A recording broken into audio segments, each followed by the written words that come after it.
Bună, dragilor, și bine ați venit la o nouă citire. Dacă titlul te-a atras, înseamnă că ai aici cu siguranță un mesaj pentru tine. Îți mulțumesc pentru că mă urmărești, îți mulțumesc pentru că mi ești alături. Dacă vrei și tu o astfel de citire, te invit oricând cu drag doar pe aplicația de tarot și astrologie Cristina Surpa, disponibilă atât pe iPhone cât și pe Android. Să vedem așadar mesaje, ce trebuie să știi pentru tine, pentru casă, în curând, în viitor, ce nu știi, pe neașteptate și ce o să te mire. Hai să vedem așadar mesaje. A început citirea cu o arcană majoră, ok. La baza pachetului avem așa, regele de bâte, diavolul, 4 de spade, 3 de spade.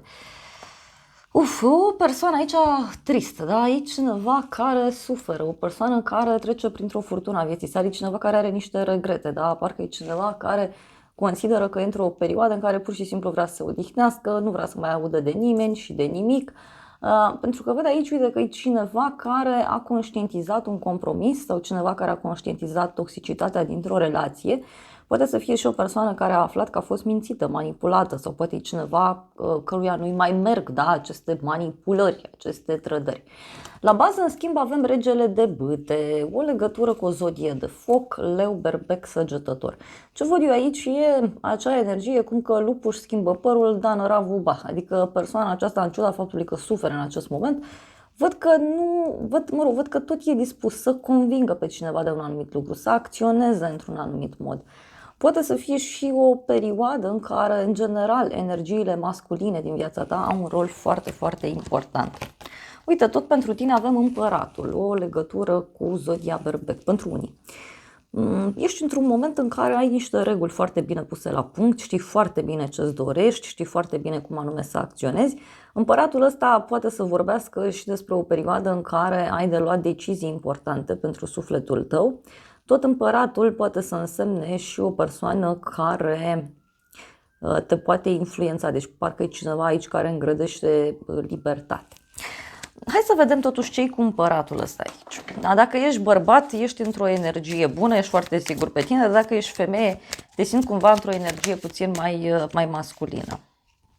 4 de monede, deci ești foarte sigur pe tine, ești foarte sigură pe tine în acest moment. 9 de monede, asul de bâte. Deci, uite, poate să fie și o decizie pe care o aștepți aici din punct de vedere financiar. Moartea, o legătură cu un scorpion. Deci o transformare foarte mare pe care eu o văd. Deci ești hotărât sau hotărâtă să faci o schimbare mare în viața ta. Ești hotărât sau hotărâtă să transformi ceva, să finalizezi ceva, să te eliberezi de ceva anume.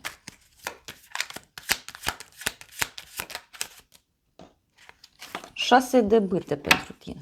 O bucurie, o victorie. Deci poate să fie și un moment în care, uite, ai luat o decizie să te dedici unui anumit scop, unui proiect, poate unei persoane foarte dragi ție. Pentru casa ta avem 8 de monede. Deci este o perioadă în care fie lucrezi de acasă, fie este un moment în care vrei să repari ceva în casă, poate pur și simplu ai de făcut tot felul de activități de rutină în casa ta, poate să faci curățenie, mâncare, știu eu, dar pentru alții e ca și cum lucrați la ceva, da? Vă construiți ceva în plan personal. Hai să vedem. Sau vine cineva în casă să vă repare ceva, cum poate să fie. Ei, avem un 10 de spade. Ei, e ca și cum aici ai o durere, da? Și vrei să uiți de durerea asta prin a lucra la ceva, prin a consolida ceva. 3 de monede mai avem. Deci poate e ceva legat de un grup mai mic de oameni din care faci parte sau poate e ceva legat de rudele tale. De asemenea, poate să fie ceva legat de zona studiilor. 8 de spade. E ca un fel de obsesie pe care o simt eu aici. Pe care fie tu o ai, fie pur și simplu te afli într-o perioadă așa în care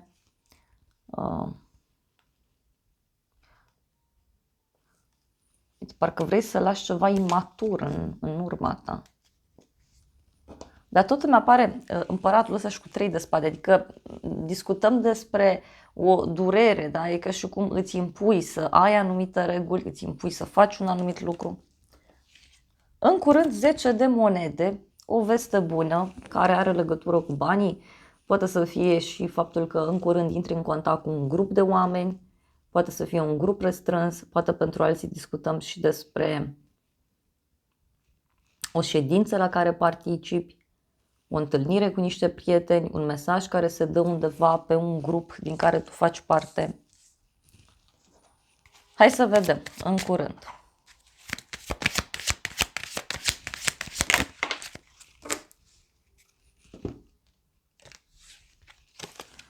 Regina de spade, 7 de bâte. O legătură cu o zodie de aer, Gemeni, Balanță, Vărsător. 7 de bâte și cu regina de spade. Deci poate să fie o victorie pentru tine, o bucurie. E o veste care, uite, îți dă o mai mare încredere în forțele proprii. Pot veni vești de la muncă, vești din partea prietenilor, vești din partea familiei, dar pentru unii mai văd aici, bineînțeles, și o rezolvare care ține de bani sau de o instituție. E ceva care îți dă foarte multă energie.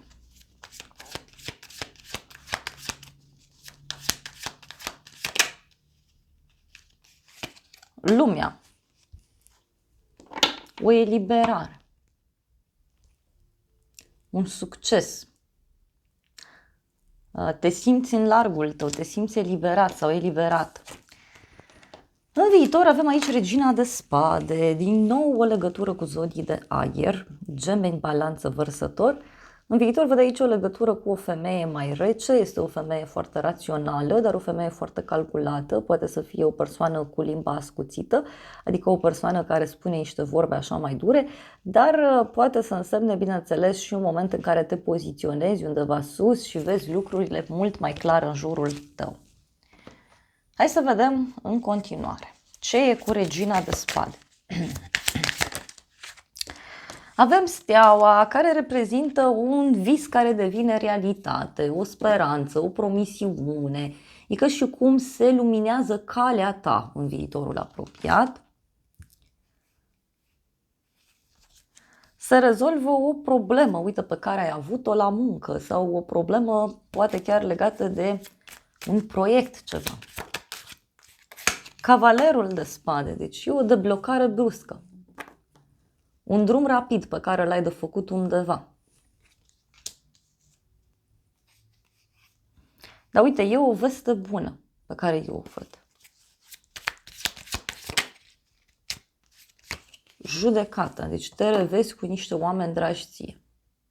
Poate să însemne și o veste pe care ai așteptat-o de foarte mult timp, dar ne vede aici o persoană care e ca și cum vrea să-și facă dreptate. Ce nu știi tu, 6 de bâte? Tu nu știi despre bucuria asta care are loc în jurul tău. Sau cineva care a obținut o victorie după o luptă. Mai poate să însemne și o persoană mândră, o persoană care se laudă, o persoană care intră în contact cu mulți oameni. E o persoană care adună laude, adună victorii. Ei, avem Marea Preoteasă. Deci cineva aici a aflat un secret sau află un secret. Uite, cineva parcă a fost aici păcălit sau i s-au făcut promisiuni, fie legate de bani, fie legate de o afacere. 4 de cupe. Și uite, persoana aceasta e supărată aici, adică și cum unei persoane nu-i convine ceea ce primește. Nu-i convine modul în care este tratat sau tratată. Poate să fie și ceva ce s-a aflat și cuiva nu-i place. 2 de monede.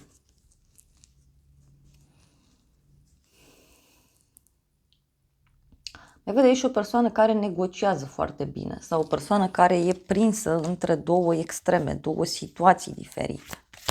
Cineva care nu știe ce să facă. 5 de monede.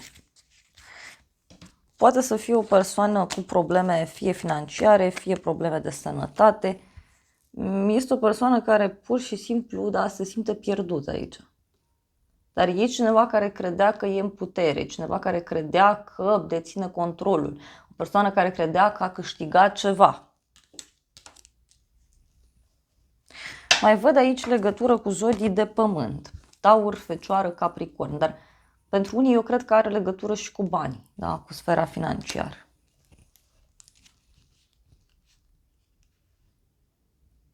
Dar, repet, e cineva care a trădat sau cineva care află că a fost trădat. Ia să vedem noi despre ce e vorba cu toată povestea asta. Ce nu știi tu?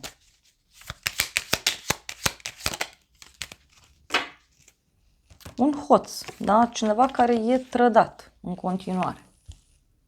Sau cineva care continuă să trădeze. Dar eu așa mai cred că e o persoană aici care a aflat despre o trădare.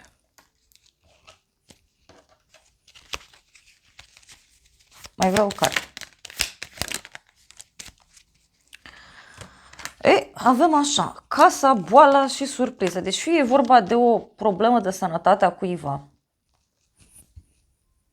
despre care tu nu știi, fie e vorba de o problemă în casa cuiva, în familia cuiva, sau chiar o problemă legată de o instituție, de ceva.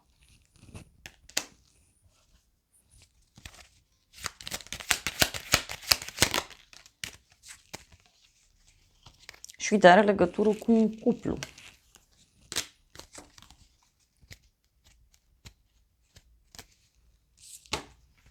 Pe neașteptate, 8 de spade, o veste de pe partea de justiție, de acte. Uite, o persoană pedepsită aici, o persoană legată, o persoană care e izolată, e pedepsită pentru ceva ce a făcut. Poate să fie și un personaj aici care are ca un fel de obsesie în minte. Hai să vedem, pe neașteptate. 5 de bâte, 9 de bâte. Cineva care e ca și cum zice că a obosit să se lupte. O luptă care ajunge la un final, mai poate să fie.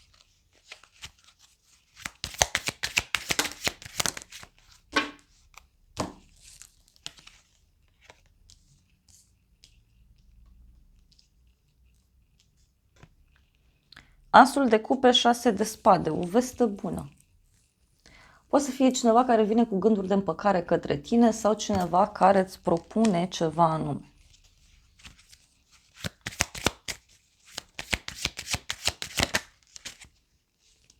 Șase de monede, deci poate are legătură și cu niște bani pe care îi primești sau un cadou.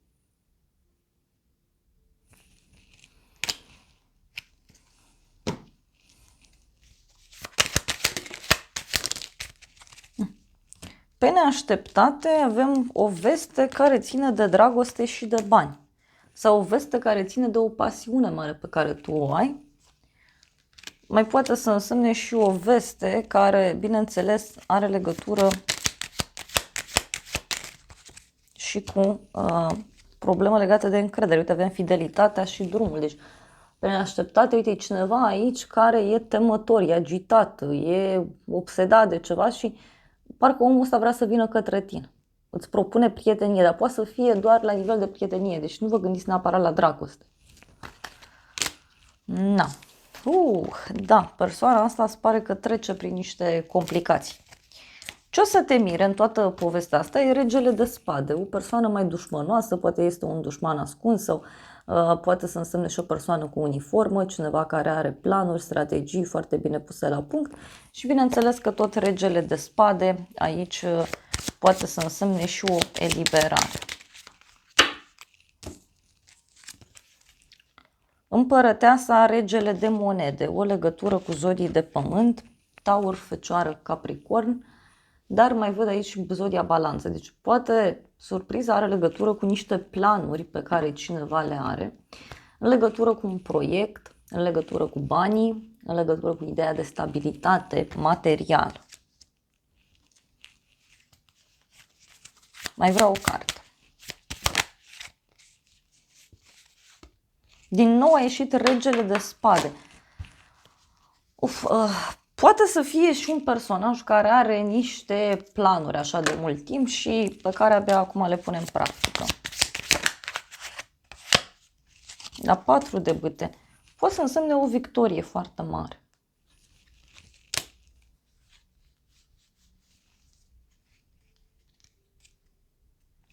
Mai iau o carte și apoi vreau să clarific, da? Uite, spânzuratul.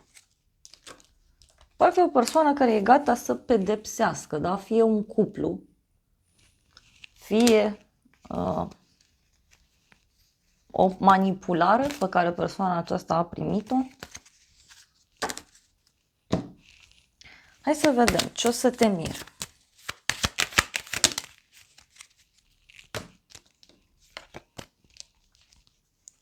Copilul, judecata și văduva. Deci poate să fie o veste legată de o firmă nouă, o instituție nouă. Poate pentru unii e ceva legat de partea materială. Sau poate să fie și o veste care, uite, are legătură cu un proiect nou, o persoană nouă.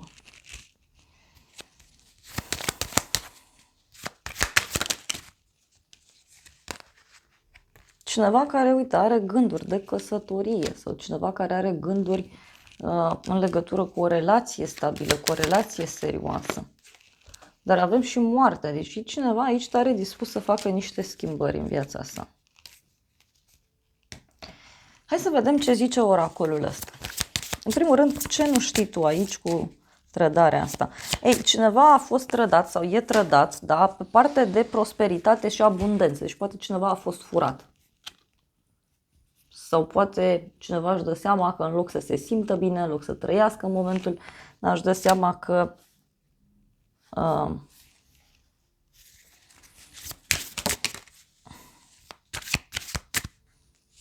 nu a acționat bine. Pentru că, uite, e cineva aici care își dorește renaștere, reinventare. Își dorește o altă viață.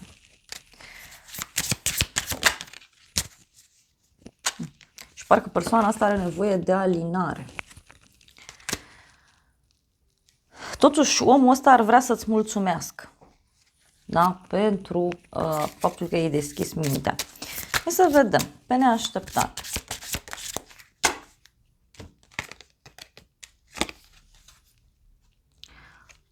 Cineva care vrea să-și urmeze un vis, cineva care vrea să creeze, poate să fie și cineva care, uite, pe neașteptate zice, gata, de azi înainte îmi urmăresc acel vis pe care l-am, dar dacă tu ai un vis în acest sens și tot stai, te gândești, e, uite, în acest sens eu văd un răspuns pozitiv pentru tine.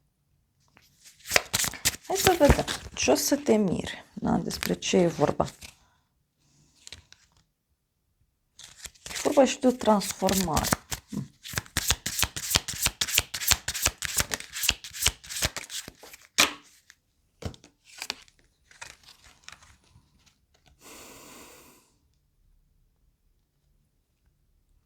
Transformă în pasiune și avem ascultă vântul, da? Ascultă liniștea, ascultă ceea ce e în jurul tău. Poate să fie aici că te surprinde un nivel la care ajunge, fie un proiect în care ai investit, fie este cineva care e pregătit să facă doar ceea ce simte, doar ceea ce îi spune sufletul.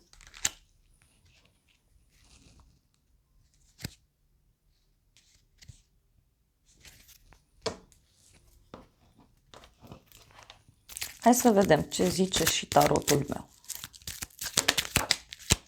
Văd o persoană înlăcrimată aici, o persoană foarte sensibilă, care vorbește frumos despre tine. E cineva care e ca și cum se încarcă de la bucuria ta, de la energia ta.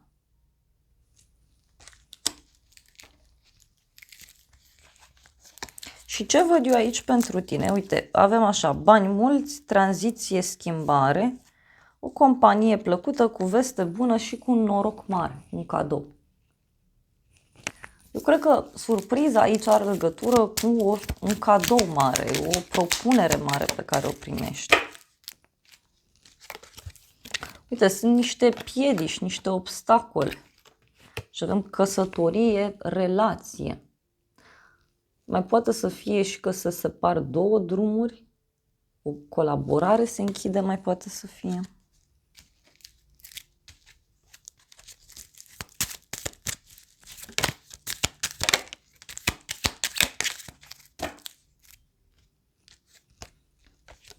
Ești lăudat, onorat și o veste despre un final. Na, deci e clar aici că ceva se închide, ceva se finalizează și tu ești bine din poveste. Fie se finalizează o prietenie, o relație, un proiect, ceva ajunge la sfârșit, dar cumva tu ești din această situație cu o coroană pe cap.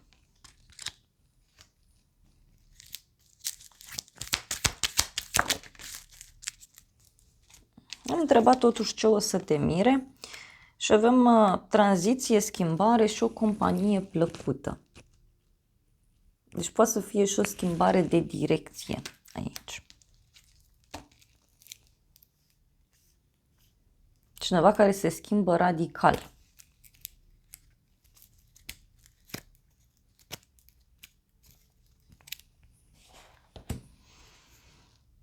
Simt nevoia să mai extrag un mesaj din acest oracol. Ceva se aliniază. Acceptare. Cineva se aliniază cu dorința divină și acceptă un anumit lucru. Dar au rămas două cărți întoarse din tarotul meu, nu le-am văzut. Avem așa, noutăți la drum lung și vei reuși ce gândești. Deci și o realizare pe care o văd eu aici.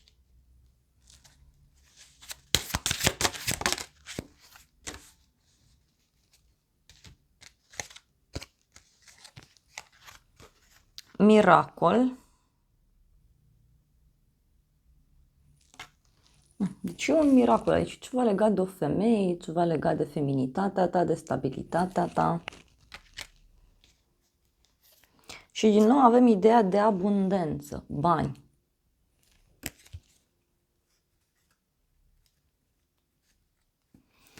Na, dragilor, acestea au fost previziunile de această dată. Eu vă mulțumesc pentru prezență, vă îmbrățișez cu drag. Sper din suflet să vă fie de folos informațiile și să ne revedem cu bine și data viitoare. Eu vă doresc să aveți parte de o zi sau de o seară cât mai frumoasă.